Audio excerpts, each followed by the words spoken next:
আসসালামু আলাইকুম, কী অবস্থা সবার।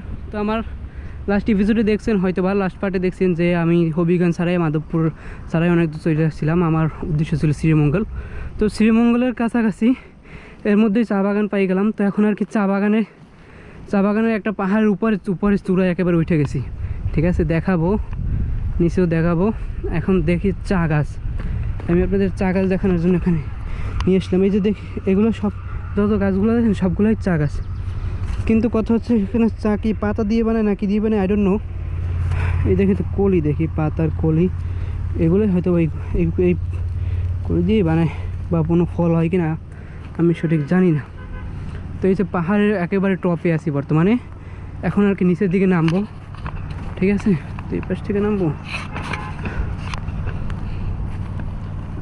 আচ্ছা, এই পাশ থেকে নামি।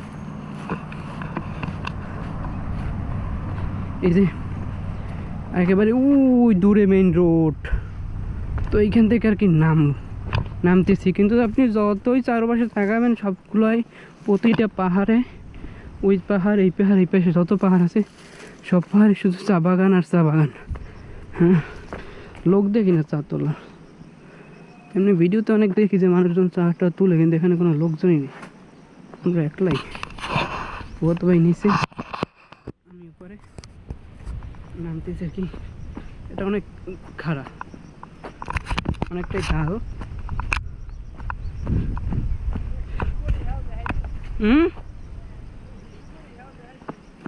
কই ইস্যু করেন? আচ্ছা, খারাপ দেখাইতেছি। নাম মেলো একটু করে বাবা, এতটা।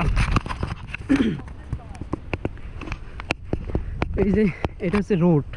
এই রোডের পাশে আর কি পাহাড় দেখাচ্ছে। ওই উপরে ছিলাম আমি, উপর থেকে এই যে নামতেছি। পাহাড়টা অনেক ঢাল। ওই যে এখানে হচ্ছে খাপ কাটা আর কি উঠানো আমার জন্য। নিচ পর্যন্ত চা বাগান, একেবারে পুরোটাই চা বাগান।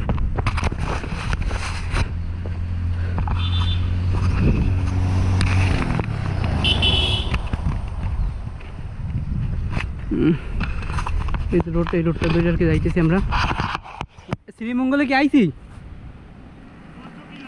এখনো 14 কিলো শ্রীমঙ্গলের যাওয়ার আগেই চা বাগানের ভিজিট করে নিলাম। তো আসলে এক কথায় অসাধারণ। আপনারা না আসলে এই ফিলিংসটা কখনোই বুঝতে পারবেন না, যতই ভিডিওতে দেখাই।